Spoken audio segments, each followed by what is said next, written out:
Salve, salve, Paraná! Está começando com você o programa da Record News Paraná, que traz muita informação com conteúdo para a sua vida. Me conta, aproveitando bem o seu feriado, acredito que você esteja agora em casa, pensando no que você vai fazer para o almoço. Aguenta aí meia horinha para começar a cozinhar, porque o nosso programa está apenas começando e ele está uma delícia. Olha só. Você é daquelas pessoas que sempre gastam um pouquinho mais para comprar uma pasta de dente que promete clarear os dentes? Para falar sobre o assunto, aqui comigo no estúdio está a dentista Elisângela Dallazen. Ela vai falar sobre clareamento, seus benefícios, efeitos colaterais e como evitar que o dente fique amarelado. Seja muito bem-vinda com você, doutora. Eu quero começar o programa já com uma dúvida que deve ser muito frequente no seu consultório. O clareamento, ele tira o esmalte dos dentes? Bom dia, Juliana. Agradeço a oportunidade de estar aqui e vamos falar sobre o clareamento. Isso mesmo. Das técnicas estéticas, o clareamento é a técnica mais conservadora que nós temos, porque nós temos um produto que vai agir na superfície do dente, sendo específico para a coloração, sem desgastes, sem cortes. Então é a técnica que mais preserva a estrutura dental. Então quer dizer que esse mito de que estraga o esmalte é bobagem. Isso podia até ser nos outros antigos, né, métodos, mas os métodos atuais, eles garantem o esmalte perfeitinho.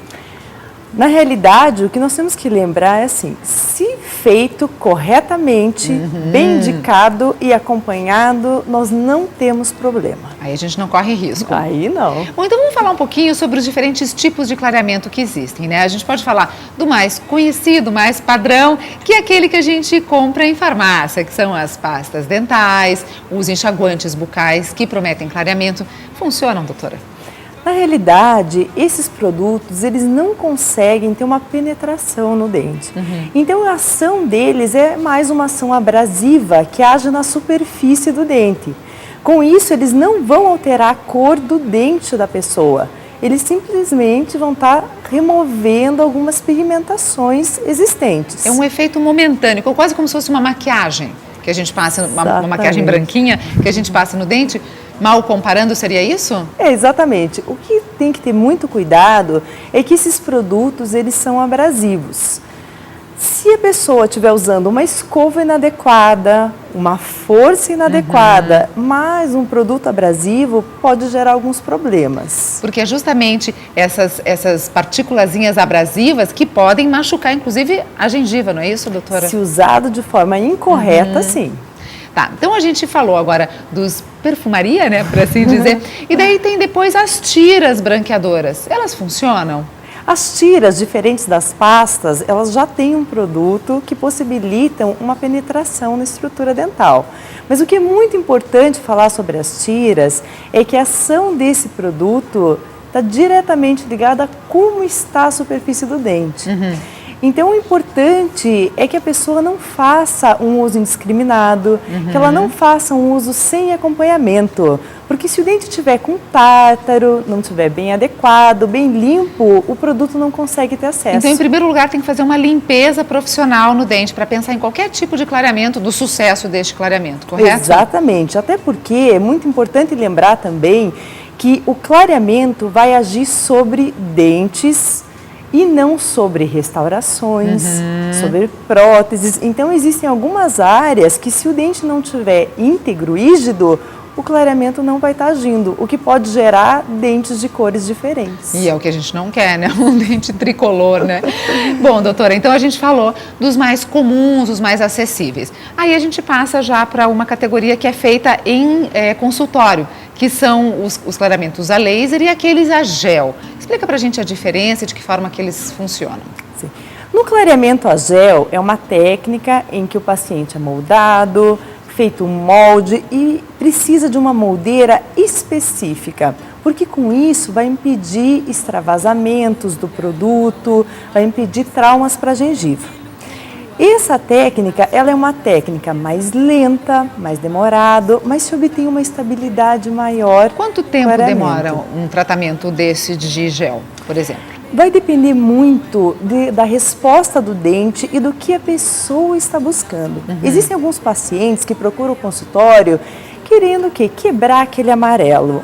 suavizar, um dente um pouco mais claro. É o mais natural, né, Mais doutora, cá natural. entre nós. Aquele dente muito branco, ele nem existe. Então a gente já sabe que passou por um processo de clareamento. Então o ideal é que dê a impressão de que o dente é naturalmente branco, correto? Mas a gente encontra pessoas que querem aquele dente branco parede. Branco né? mentex. Tá, então a gente usa durante quanto tempo, mais ou menos, só pra gente deixar esclarecido pro pessoal de casa? Em torno de 2 semanas, 3 semanas, aí vai depender muito da resposta do dente e, é claro, do uso do paciente. Claro. Esse clareamento, ele está diretamente relacionado à forma de usar.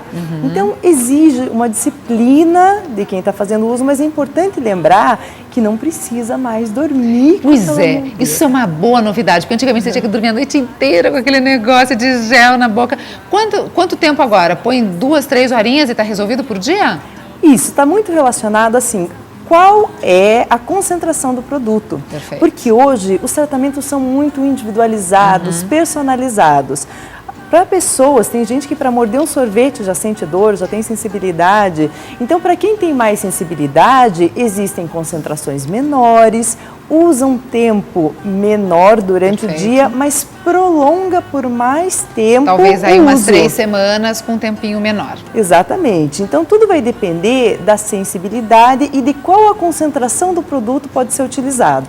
Doutora, a gente está, infelizmente, com o nosso tempo curtinho. Eu queria que você desse agora as últimas dicas para o tratamento a laser, que é feito também em consultório. Como é que ele funciona? O clareamento a laser, para quem tem uma vida muito agitada, não vai ter o tempo de ficar em casa com a moldeira, ele vem bem. Só que é um clareamento que a gente já sabe que ele vai ter uma estabilidade menor.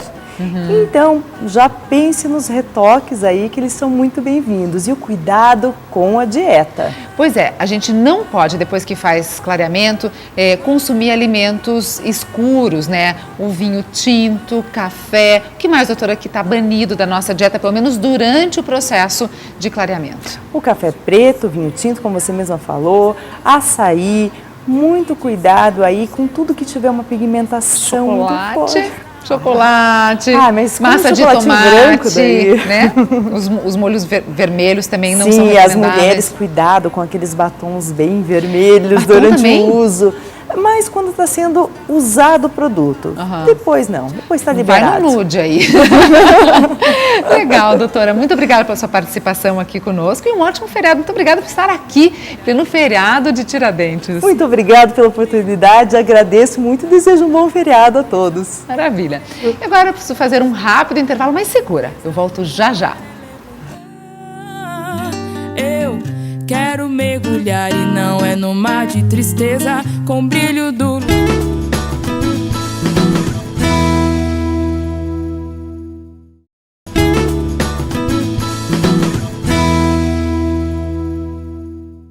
E com você está de volta. Se você ligou a TV agora, muito bom dia. Eu quero te convidar a ficar comigo até às 11 horas da manhã, porque temos muitas coisas legais ainda para rolar. E agora eu vou conversar com a nossa chefe de cozinha, queridíssima Cris Berto, e ela veio explicar pra gente como escolher ovo. Isso mesmo, tem dicas. E também como que a gente consegue prepará-lo em segurança. Não é isso, Cris? Não é só comprar, armazenar e usar. Tem algumas dicasinhas aí que são fundamentais para preservar a nossa saúde. Exatamente, Ju. O que acontece existe muitos mitos que falam sobre os ovos. Então, é bem bacana a gente saber a forma de armazenar, de consumir e até mesmo utilizar algumas sobras que, dependendo de algumas receitas... A gema ou a clara. Isso, exatamente. Legal. Então, comprou o ovo, aquele cuidado para chegar em casa, né? Colocar em cima do carrinho, aquela coisa toda que a gente já tem. Chegou com essa embalagem, normalmente é essa, ou agora tem algumas de plástico. Busca essa aqui, né? Essa aqui é mais sustentável. Sim. Chegou com essa aqui em casa, o que a gente faz? Primeira coisa. Tira da caixinha. Vamos usar aqui um... Tupperware, né? Uma embalagem plástica. Uma embalagem plástica com tampa. Certo. Vamos armazenar todos os ovos aqui e levar ao fundo da geladeira. Não quebra, Cris? Não quebra, tem que ter muito cuidado e, de preferência, nunca deixar na porta da geladeira. Por que isso? Porque o abre e fecha da porta da geladeira cria uma diferença de temperatura e essa temperatura vai acelerar o envelhecimento, é mesmo? Sim, dos ovos. E por que os fabricantes costumam colocar sempre aqueles espacinhos, inclusive só para deixar bonito. Na verdade, Exato. nunca estudaram, né, a forma de manusear corretamente. Exatamente. A forma correta e segura de higiene e segurança alimentar dos ovos é você deixar sempre dentro de uma caixa, fora dessa caixa aqui, que essa caixa pode estar contaminada com salmonela. Então, coloca-se dentro de uma caixa, tampa e fundo da geladeira. Perfeito. Dá em torno de 7 a 10 dias de validade. Só. É uma validade curta. Eu, pelo menos lá em casa, olha aí, ó, já estou mudando todos os meus conceitos. A gente abre o ovo, tá bom, né? Se ele não tiver podre, a gente faz. Não pode, Cris? Não pode. A validade é de 7 a 10 dias e, de preferência, sempre atento na validade que está na caixa quando você compra no mercado. Caramba. Então, agora, sim, para você que consome pouco, o ideal é comprar a meia dúzia. Exatamente. Para ter certeza que vai comer no prazo. Exatamente. Mas nós temos aqui uma técnica da vovó, que nós podemos aqui até fazer o teste e verificar se esse ovo está na validade ou não e se ele pode estar em condições seguras de uso. Antes de abrir? Antes de abrir. Vamos lá? Vamos lá? Vou lá. Então, o que acontece? Os ovos frescos, tem uma dica também bem legal. Os ovos frescos, ele tem uma casca porosa, bem... Certo. Ó, você vê que ela não está lisa. Quando ela estiver brilhosa, lustrosa... Opa, tem alguma coisa errada. Mas pode... para vender os ovos, alguns lugares não dão umas lustradinhas para deixarem eles mais bonitos? Olha, pode, né? A gente nunca sabe onde a gente compra e a gente sempre tem que procurar comprar em lugares que tenham essa confiança e dê essa credibilidade na alimentação. Perfeito. Então, sempre ficar de olho. Então, o que acontece? Quando eu coloco aqui, ele pode até soltar. Vamos lá. Ó. Afunda. Afunda, ele está saudável. Se ele boiar? Se ele boiar, ele não está em condições de uso. Mas se ele ficar aqui pela metade, também ele está em condições de usar. Exatamente. Então tá bom. O problema não pode levantar. Levantou, está estragado. Exatamente. Outra coisa, Ju, nunca lavar os ovos. Ela já tinha me dado essa dica antes, eu fiquei apavorada. Você que nem eu, que tem filho pequeno, a gente tem muito medo. Eu lavava com esponjinha, com detergente, a casca, para não ter... Não pode fazer isso? Não pode, justamente porque essa casca aqui, ela é porosa, ela respira. Caramba, tudo errado. Por que o ovo apodrece? Porque essa membrana que protege ali a gema, ela vai respirando. Então, por que ele vai perder na validade? Porque ele vai respirando e vai diminuindo essa umidade. Por isso que, quando o ovo está podre, ele fica estufado. Você chacoalha e você ouve, porque tem ar lá dentro. E por isso que ele boia. Entendi. Certo? Então, assim, não necessita lavar. Mas daí não vai contaminar? Como que a gente quebra direitinho, Cris? A dica para quebrar é aquela Exatamente, é bem simples, é como usar normalmente. Porque o que acontece? Os ovos, eles não são aconselháveis a usar ele cru. Tá, então aquela geminha mole, o ideal é a gente não consumir. Não consumir, porque pode estar contaminado com a salmonela. Não é necessariamente, porque... Aqui, por exemplo, esse ovo pode estar contaminado, mas como acontece essa contaminação nos ovos pela salmonela, então é melhor evitar. Mas, por exemplo, se a gente faz uma omelete, mesmo se ele tiver contaminação, com o aquecimento, ele evita? Evita, exatamente. Por isso que você tem sempre que usar os ovos bem cozidos, bem fritos. Aí não tem problema? Não tem problema, porque com o calor, acima de 70 graus, já mata a salmonela. Então, ufa! Exatamente, é um alívio. Apesar que eu amo ovos, eu sou muito fã de omeletes, ovos fritos. Um ovinho cozido também com azeitinho de oliva e sal, já está resolvido. E saudável, e muito saudável. E a gente pode consumir mais do que uma vez por semana, como antigamente se falava, era uma vez só. Não, 2 a 3, né? Não, exatamente, porque você pode colocar na sua alimentação e nas receitas também.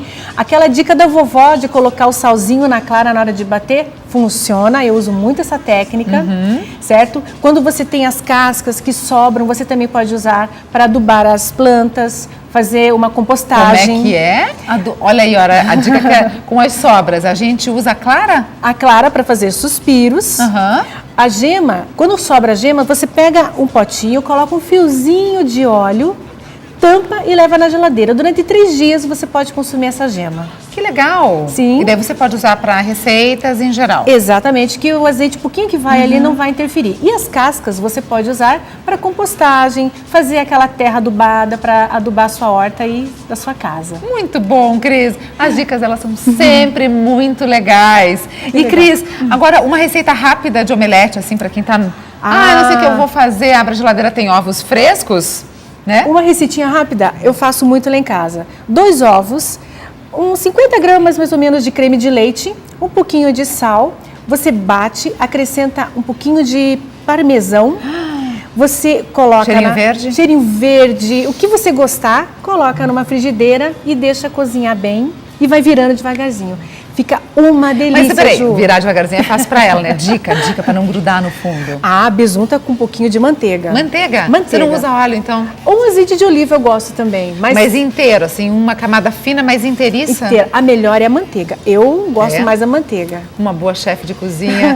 Metade é inspiração e metade é manteiga. Exatamente. Bom, eu sou fã da manteiga, né? Você usa bastante nas suas receitas? Uso bastante. E fica também com um sabor mais gostoso. Aí, Ju, faz uma saladinha, um pãozinho e não precisa de mais nada. Tá feito. Tá feito. Viu? Se você não sabia o que fazer, tá com preguiça? Olha aí, ó. 10 minutinhos, tá com o almoço by Cris Berto. Cris, certo. uma delícia tê-la sempre Obrigada. com a gente. Obrigada, viu, por passar aqui em pleno feriadão. Um prazer estar com vocês. Legal. E no próximo bloco tem dicas do que fazer para cumprir as promessas de fim de ano com a coaching Thaís Amorim. Não sai daí que eu volto já já. Chega a saber que era você e eu, me entristeceu.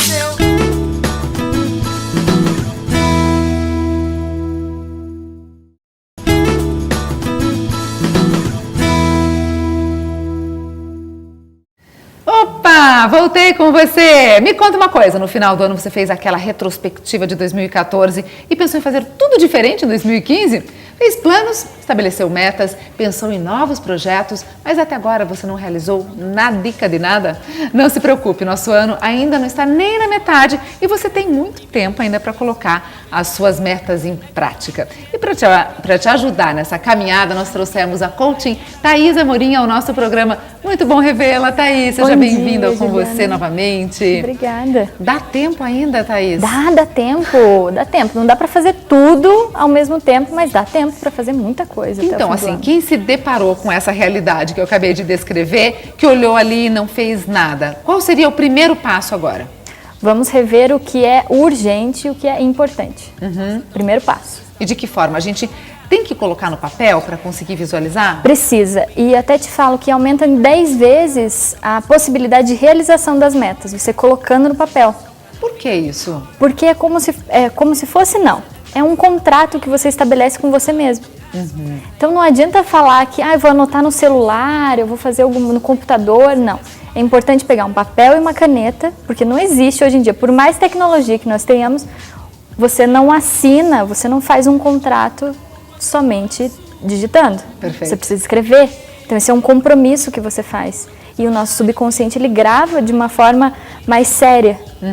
Então ele reserva. Contrato mesmo, é um contrato. Ele tem caráter de seriedade. E daí a gente tem que deixar exposto este contrato conosco mesmo? Depende. Se você for o estilo de pessoa que precisa sempre de um apoio, de um puxãozinho assim de orelha de vez em quando, é importante deixar à vista.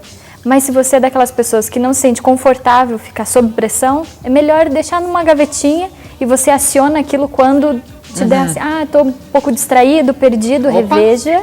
Aí dá uma olhadinha. E aí, De quanto em quanto tempo a gente tem que rever as nossas metas, Thaís? É bom de 3 em 3 meses. Tá aí, por isso que a gente fez essa pauta, justamente agora já passou os primeiros 3 meses do ano e a gente consegue agora tocar até o final do ano. Agora eu queria que você exemplificasse para mim, porque às vezes a gente acha que as metas são impossíveis. Não existem, né? Não. Tudo é possível. Agora, claro, existem metas de curto prazo, médio prazo e longo prazo.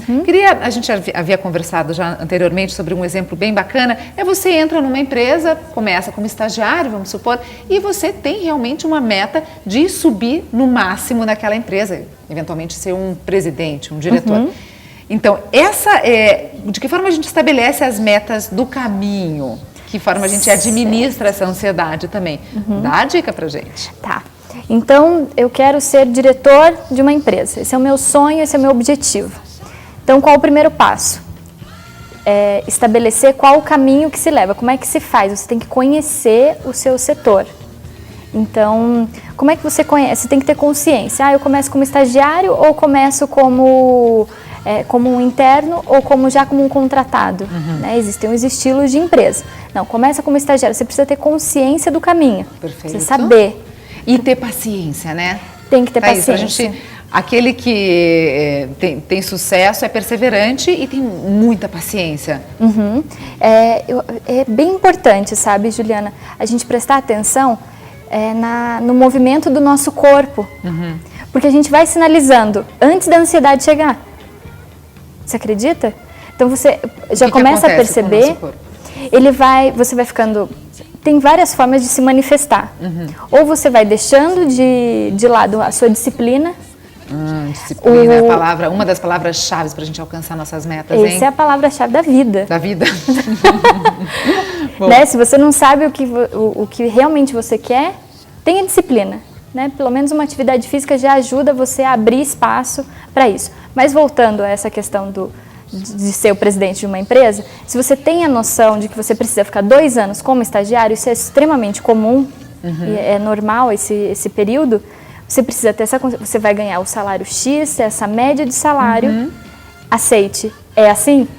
Não tem outro, não tenta pular etapas, porque lá na frente você vai ser cobrado por isso e a sua equipe vai começar a não dar resultado, né? Você já como gerente, acontece, é fato, as situações se apresentam e essa parte essa etapa que você pulou vai fazer falta lá na frente. Vai ficar descoberto. Sim. Dica final, rapidamente, para quem quer ali, ticar todas as metas traçadas para 2015, o que deve fazer? Bom, disciplina é a primeira, encontre uma disciplina. Em 21 dias a gente consegue estabelecer um hábito diferente. Então, vamos deixar de comer menos açúcar? Opa, essa é uma boa. Essa tá fácil, né? Legal. Olha só quem surgiu aqui no nosso estúdio! Deixa eu dar um beijinho. Legal, beijinho! Que surpresa boa! Você veio visitar a gente.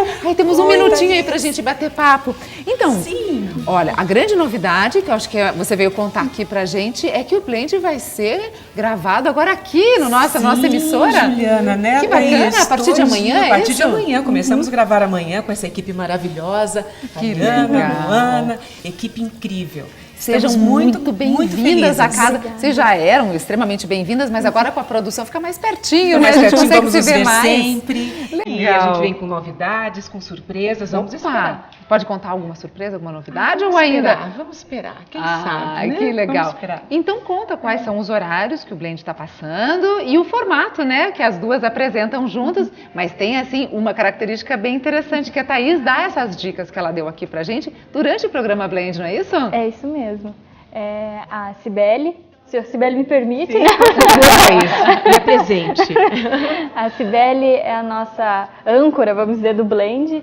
Ela faz as entrevistas no estúdio, entrevistas nacionais e internacionais. Sim, muito chique. Não é chique, Tá chique. Depois você dá uma olhada lá, tem uma em Paris, nada mais, nada menos. Buenos Aires. Buenos Aires? Sim, não havia visto de Buenos Aires. Muito sim. bem. E a Thaís dá as dicas. Exatamente. O Etc.